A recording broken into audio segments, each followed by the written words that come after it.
Muy buenas tardes, mis amados hermanos y hermanas. Quiero, ante todo, felicitarles por tomar la decisión de ser parte de la Escuela Nacional de Oración.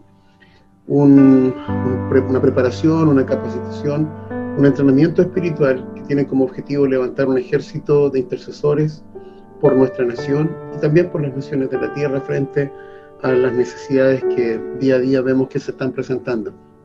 Y quiero dar inicio a lo que es el primer capítulo, el primer tema de esta escuela de oración, que lleva por nombre la persona de oración se consolida a través de las aflicciones. Vamos a orar al Señor para que Él tome control de este tiempo y nos permita recibir la enseñanza de la mejor manera.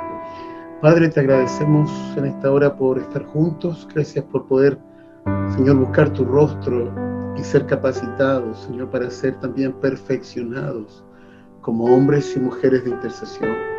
Gracias por escogernos, gracias por señalarnos, gracias porque es un privilegio, Señor, ponernos a disposición de tu obra.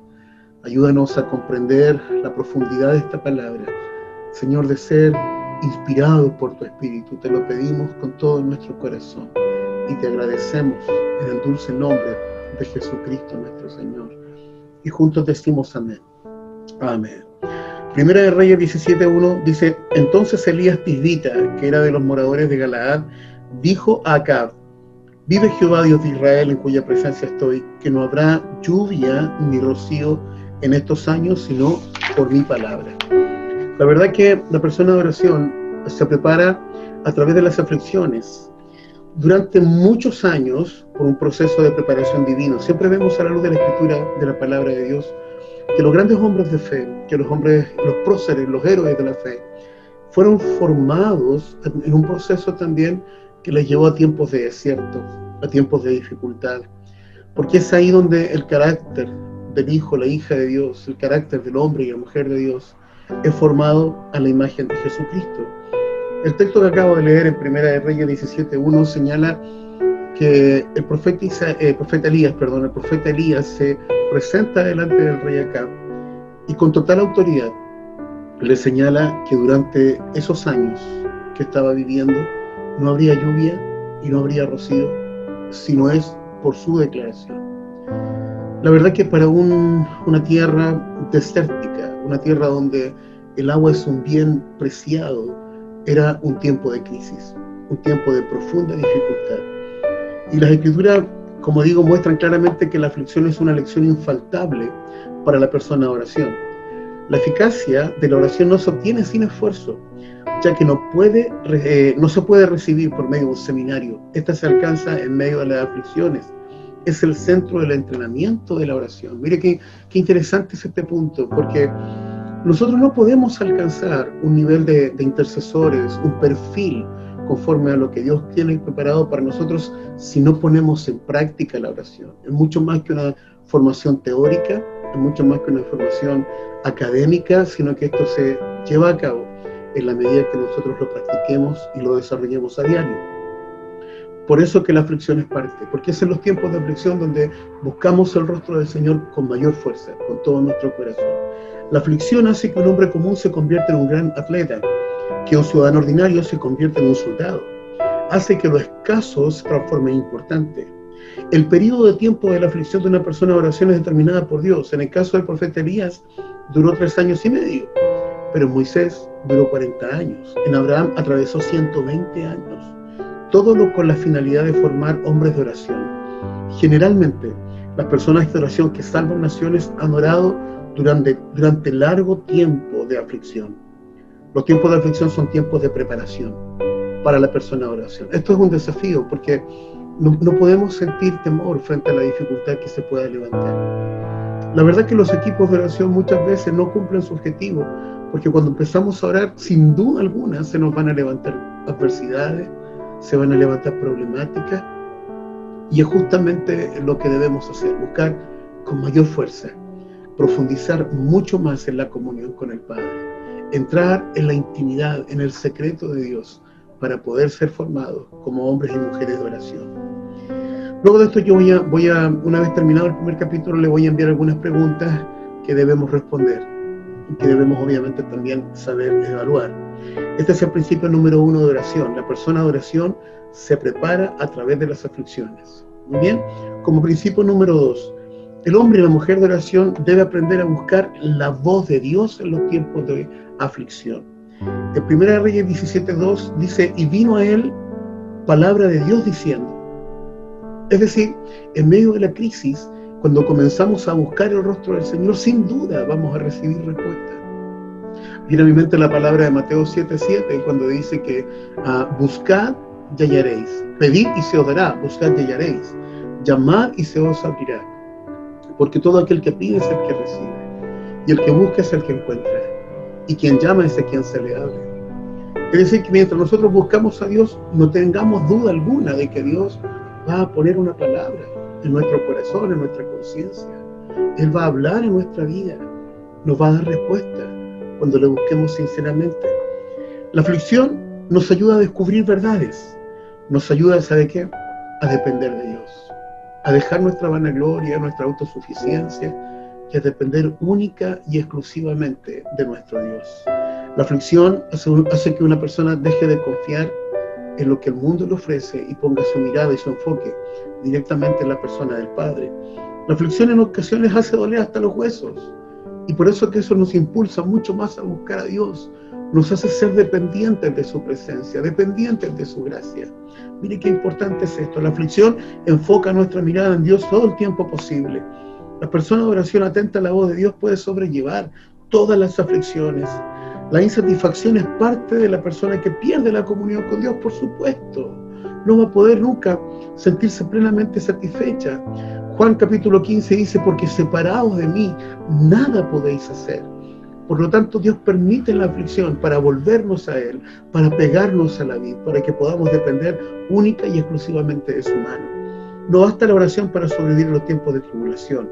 Sobrevive aquel que está atento para escuchar la voz del Señor. Dios nos ayuda a ser gente sensible a su voz, verdaderamente. Ese es el principio número 2. Vamos con el número 3.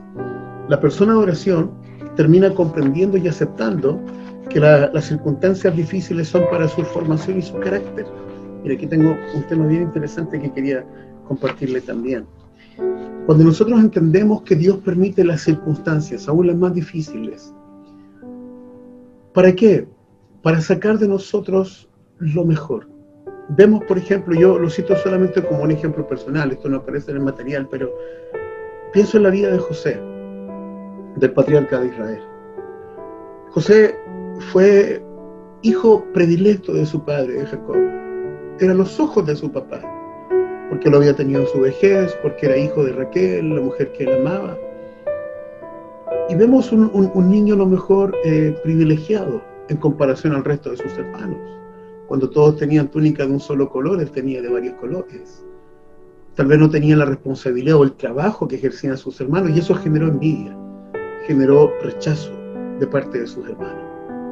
Y todos conocemos la historia, fue vendido como esclavo, separado de su familia, acusado injustamente en la casa de Potifar, echado en la cárcel sin haber cometido delito alguno. Y vivió todo este proceso, toda esta circunstancia difícil para ser formado en humildad, en sencillez, en dependencia. Y durante todo este proceso él se mantuvo fiel a Dios, se mantuvo tomado de su mano. Uno de mis profesores de Instituto Bíblico, recuerdo que me decía, José es tipo de Jesucristo. De los hombres de la Escritura vemos en José al hombre más parecido al Señor. Y de verdad lo creo con todo mi corazón. Ahora, la reflexión que quería hacer, las circunstancias que José vivió fueron el proceso que Dios permitió para formarlo y capacitarlo y prepararlo. ¿Para qué? Para que cumpliera un rol perfecto como primer ministro de Egipto. Y al final, cuando vemos que cuando José se descubre a sus hermanos, él le dice, ustedes quisieron hacerme mal, pero Dios preparó todo este proceso para preservación de vida.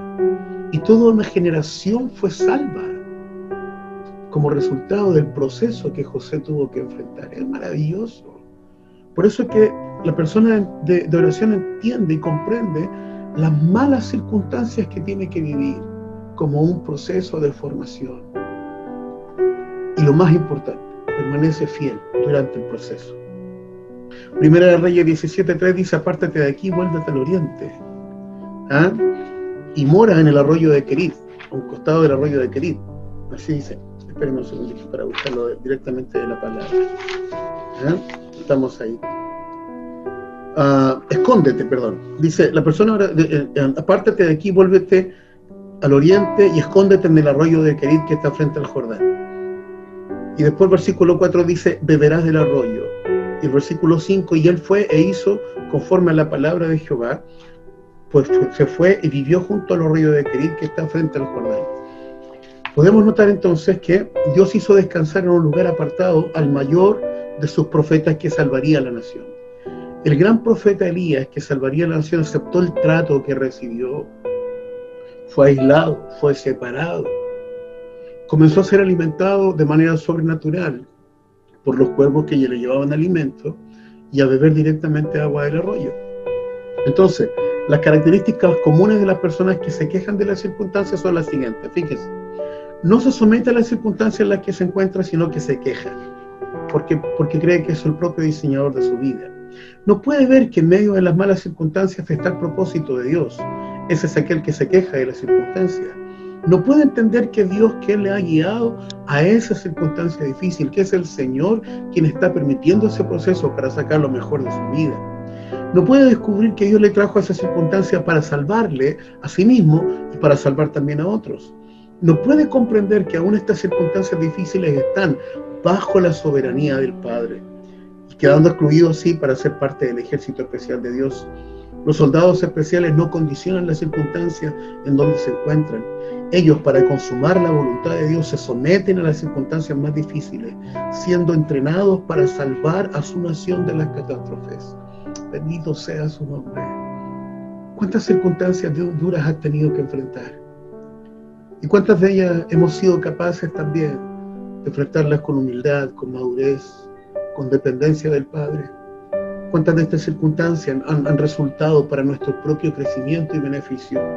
Bendito sea su nombre. Miren qué linda esta reflexión. Dice, los entrenamientos de Dios tienen un propósito divino. Si aceptamos que son su entrenamiento, venceremos todas las circunstancias difíciles. Una verdadera persona de oración busca entender la voluntad de Dios en medio de las pésimas circunstancias en las que se encuentre, siendo llevados a sobrepasar el límite de esas circunstancias. La persona de oración encontrará la manera de sobrevivir sea cual sea la situación de la circunstancia en la que se encuentre. Bendito sea su precioso nombre.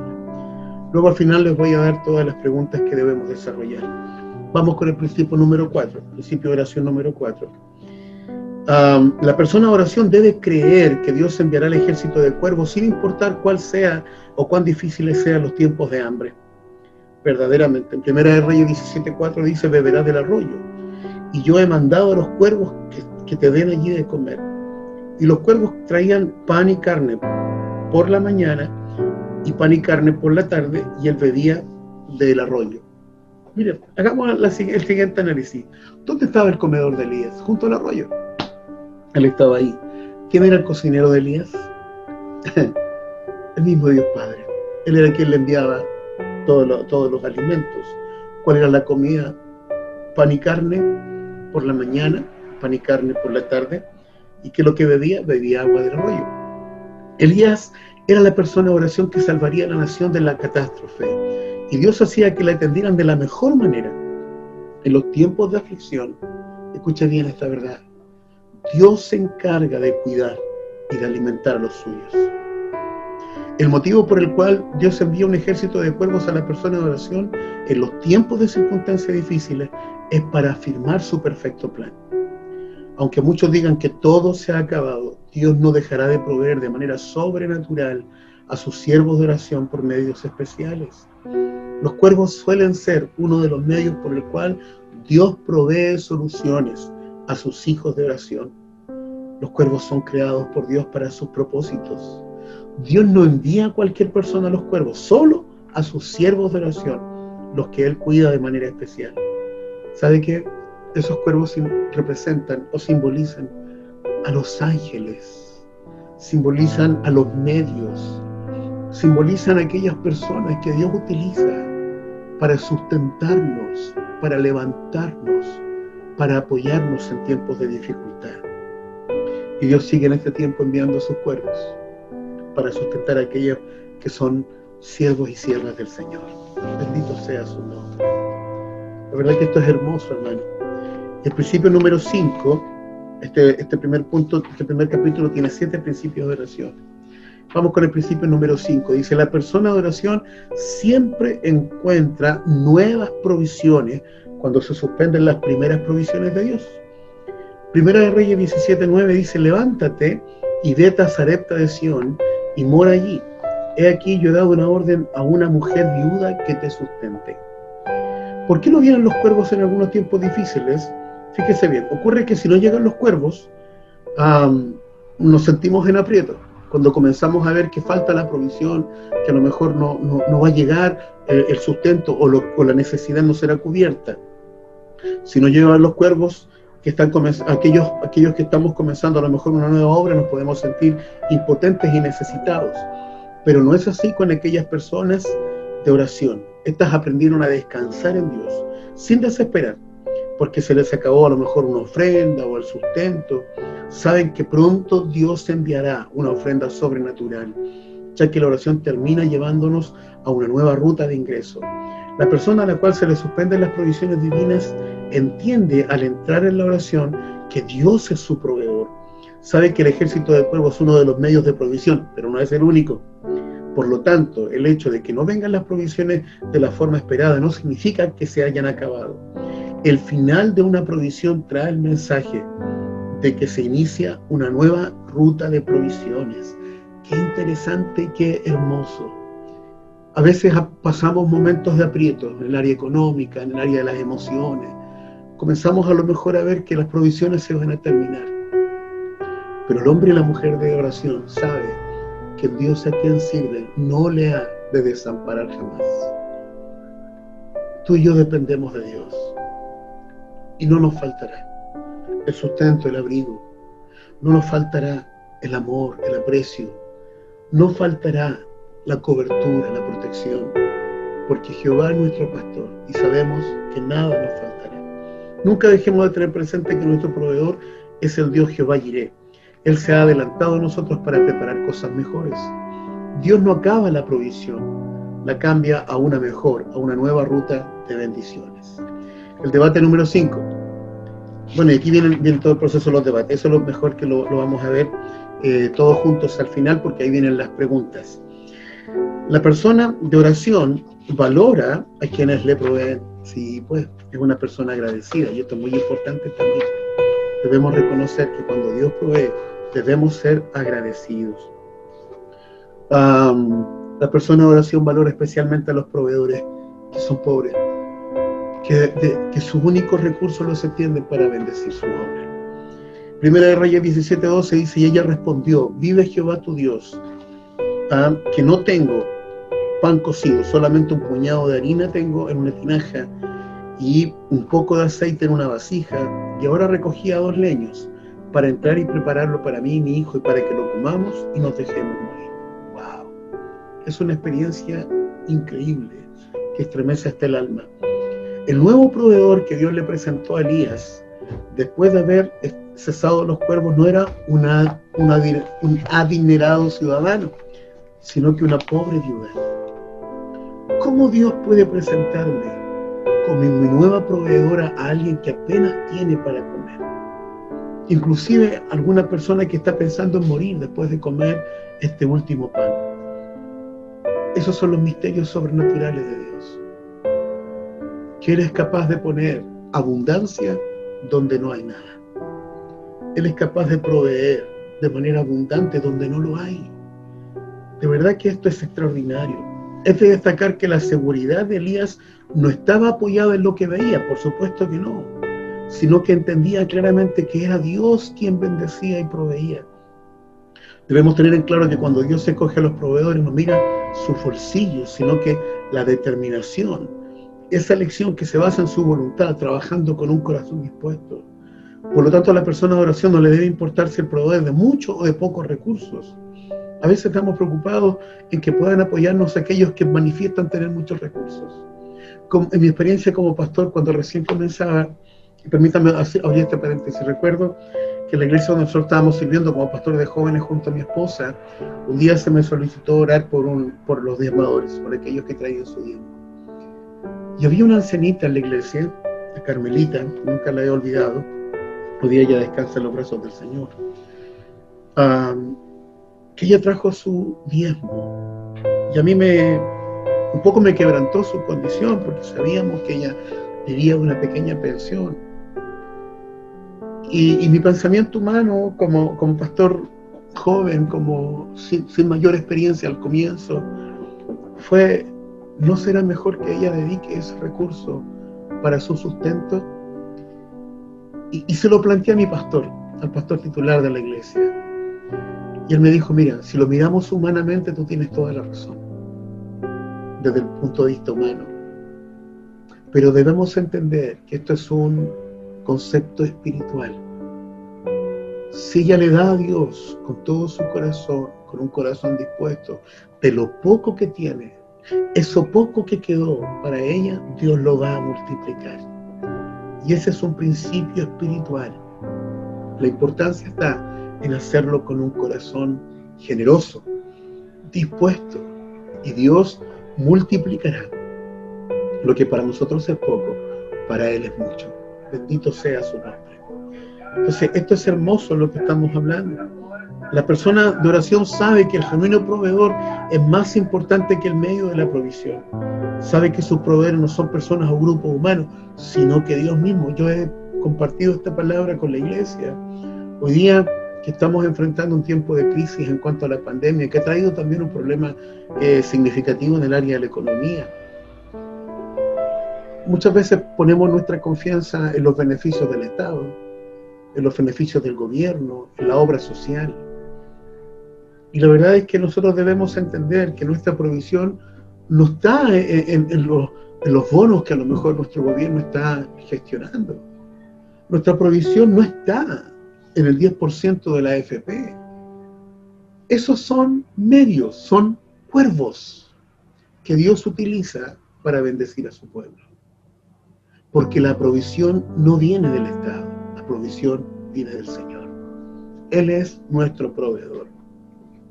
Bendito sea su nombre. Él proveyó alimentos a 600.000 hombres, cuando habían aproximadamente 5.000, contando las mujeres y los niños. Durante 40 años en el desierto, donde no había nada para comer, hablando del pueblo de Israel en su éxodo hacia la tierra prometida. Y el último principio de oración: el hombre de oración, la mujer de oración, vive en base a los milagros. Un milagro se define como un hecho sobrenatural que no es posible alcanzar desde la perspectiva humana. Así es, por eso se establece como un milagro.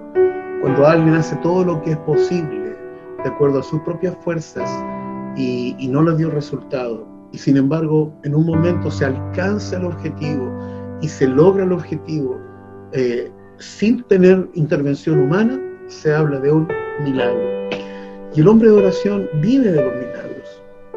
El versículo 16 de Primera de Reyes, capítulo 17, Primera de Reyes 17-16, dice: y la harina de la tinaja no escaseó, ni el aceite de la vasija menguó, conforme a la palabra que Jehová había dicho por el profeta Elías.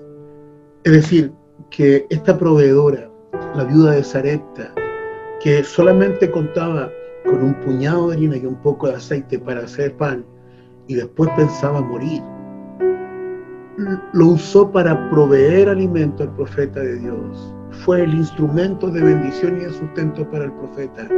Y el Señor multiplicó de manera abundante, de manera milagrosa, esta palabra así lo señala, los recursos que ella había ofrendado. La persona de oración no mendiga dinero, ya que Él es usado para mover la mano de Dios, desatando así milagros aún sobre el proveedor pobre. Estos milagros son la puerta para la salvación de otros, dando inicio así a una abundante provisión material.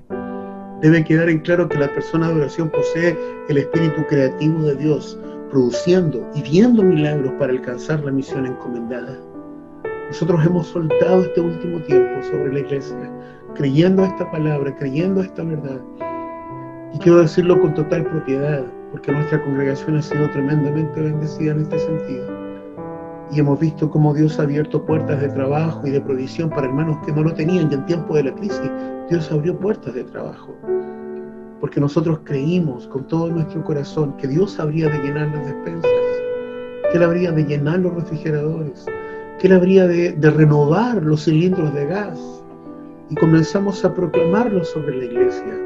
Y déjeme decirle que más que nunca hemos visto la provisión del Padre.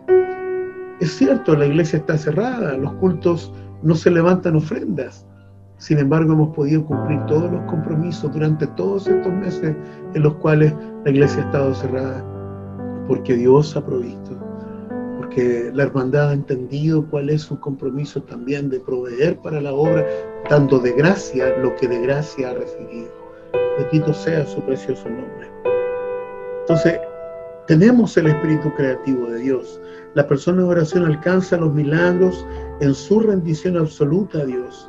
Elías encuentra el milagro en su búsqueda obediente a una salida de su aflicción. Milagro que se inicia en las manos de una viuda sin casi nada de harina y sin casi nada de aceite. Ese es nuestro Dios, que abre los cielos a favor de sus hijos, a favor de su pueblo. Él nos da más allá de lo que nosotros siquiera podríamos haber imaginado. Y ahora quiero pedirle algo, póngame mucha atención por favor. Cada uno de estos principios de oración que acabamos de desarrollar en la primera lección aborda también algunas preguntas que la idea es que usted las pueda compartir, las pueda debatir, conversarlo, y es de suma importancia que usted responda a estas preguntas en un documento escrito y después la pueda compartir para nosotros poder revisarlas y evaluarlas. La primera, respecto al punto de oración número 1, ¿habré dejado de escuchar la voz de Dios por causa de mis aflicciones? ¿En algún momento esto me ha llevado a perder la fe y a estar distanciado por Dios? Es una pregunta bien interesante y requiere también un grado de honestidad. La segunda, ¿están mis oídos atentos a lo que el Señor me dice, aún atravesando las más intensas aflicciones? ¿He tenido la experiencia de haber sobrepasado las aflicciones obedeciendo a su palabra? Mire, hay un modelo de oración. Dice, Señor, hoy decido escuchar tu voz en medio de las aflicciones. Alinea mis oídos solo a tu voz cuando lleguen los tiempos de aflicción. Señor, sujétame de tal manera que esté dispuesto a dar mi vida por tu causa. Bendito sea su nombre. Esa es las preguntas del punto de oración número 1, del principio de oración número 1. Vamos con el principio de oración número 2. Aquí estamos. ¿Ha pensado alguna vez que las aflicciones son tiempos de entrenamiento para prepararlo como una persona de oración? ¿Considera que los tiempos de aflicción han sido tiempos de olvido divino o entiende que son tiempos de entrenamiento de oración? ¿Aprovecha bien los tiempos de aflicción como un entrenamiento de oración? ¿Ha perdido tiempo de entrenamiento en la oración? Señor, quiero entregarme en oración y entrenarme en oración todo lo que tú desees. Hazme entender que mis aflicciones son tiempos de entrenamiento. Bien, vamos entonces con la pregunta del punto de oración número 3. Dice, exprese sus pensamientos y comparta con otros. Veamos nuestra actitud frente a las malas circunstancias. Primera pregunta, ¿estoy quejándome por ellas? ¿Estoy cambiándolas por medio del poder de la oración? Ese es el análisis que debemos hacer. Segundo, ¿estoy dispuesto a trabajar para Dios en medio de las situaciones difíciles? Tercero, ¿estoy dispuesto a apartarme por un importante tiempo para orar a solas? Y número 4, ¿estoy dispuesto a orar aún en las circunstancias donde sea incomprendido? La aplicación y la oración dice, Señor, ayúdame a no perderme de ti por causa de las circunstancias difíciles. Ayúdame a cumplir con mi vocación aún en medio de las circunstancias difíciles. Vamos con el principio de oración número 4, con el punto de oración número 4. ¿Me he preocupado y aún he dudado de la provisión de Dios en tiempos difíciles?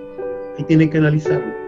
¿Alguna vez me trajeron los cuervos sus alimentos? ¿Cuántas veces Dios ha usado alguna persona, algún elemento, alguna para poder proveer para nuestra necesidad. ¿Cuál fue mi experiencia al recibir esta provisión de Dios? ¿Consideras que eres un siervo de Dios especial al que los cuervos pueden traer provisiones? La oración dice: Señor, envíame el escuadrón de los cuervos cuando estoy en dificultades económicas. Señor, ayúdame a creer que me traerás mi provisión, por más difícil que sea la situación en la que me encuentre. Señor, guárdame de las barreras de mis enemigos, para que no detengan mi fe y así tu provisión. Señor, hoy decido que por más contraria que sea la situación, voy a seguir dependiendo de tu provisión. Aleluya. Y vamos en el punto de oración número 4. Vamos con el 5. Recuerde que este primer capítulo tiene 7 puntos de oración, 7 principios de oración. El número 5. ¿Cuáles son las preguntas? Dice: ¿Dios me ha suspendido la provisión del ejército de cuervos alguna vez? ¿Qué sintió cuando se suspendió repentinamente la provisión de los cuervos? ¿Cómo reaccionó? ¿Se quejó o buscó en oración una nueva ruta de provisión? ¿Cómo es tu confianza en el Dios proveedor, nuestro Jehová Jireh? Y la oración de aplicación de este punto dice: Señor, ayúdame a ser fuerte cuando se suspendan las provisiones de los cuervos. Declaro que si se suspenden las provisiones de los cuervos, tú me enviarás un nuevo proveedor. Afirma mi fe cuando se suspenden las provisiones divinas. De acuerdo a lo que dice Mateo 6:26, mirad las aves del cielo que no siembran ni ciegan, ni recogen en granero, y vuestro Padre Celestial las alimenta. ¿No valéis vosotros mucho más que ellas? Bendito sea el Señor. Vamos con el número 6. Las preguntas del principio de oración número 6. Dice: ¿estoy viendo los bolsillos del proveedor humano o estoy viendo la mano del proveedor divino? ¡Wow! Muy confrontacional y muy honesta también la pregunta y la respuesta debe ser. Con toda sinceridad, ¿qué aprecio más? ¿La escasa ayuda de un pobre proveedor o la ofrenda de un rico proveedor? ¿Busco personalmente al proveedor o recibo al proveedor que Dios envía? Qué interesante. Oramos de la siguiente manera en este punto. Dice: Señor, envíame un proveedor que sea una persona elegida por ti. Aquí hablamos, puede ser nuestra fuente laboral. Como decía durante el desarrollo de la temática, puede ser algún bono o un beneficio del Estado. Puede ser los medios que Dios utilice. Señor, ayúdame a apreciar al proveedor que tú envías. Señor, muéstrame el valor también de los pequeños recursos que tú pones en mi mano. Hazme entender que el proveedor humano es solo tu canal y que el verdadero proveedor eres tú. Aleluya. Y después del último principio de oración, las preguntas son las siguientes. Dice: ¿existen testimonios de las personas que fueron bendecidas por usted al haberlo bendecido en tiempos difíciles? Yo puedo decir que sí. Muchos han sido bendecidos cuando bendijeron la obra de Dios a través de nuestra vida también. ¿Soy conocido por la gente como un instrumento que produce bendiciones a través de la oración? ¿Soy una persona de milagros a los cuales Dios respalda cuando se terminan los proveedores? Oremos de la siguiente manera, y este es el último punto. Dice: Señor, hazme producir milagros para abastecerme de los gastos de la obra en tiempos de crisis financiera. Ayúdame a bendecir las manos que proveen.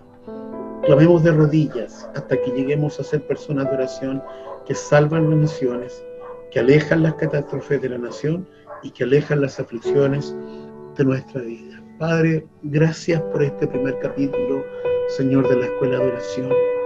Háblanos, ministranos, llévanos, Señor, a una dimensión superior. Sabemos que los tiempos de dificultad, los tiempos de prueba son tiempos de oportunidad para nuestro entrenamiento, para nuestro crecimiento. Gracias, bendito Salvador. Gracias porque tú utilizas distintos medios para proveer, Señor, en todas las áreas de nuestra vida, no solo en el área económica, también en el área emocional, en el área espiritual. Tú provees, Señor, y cubres todas nuestras necesidades y utilizas distintos medios y recursos para ello.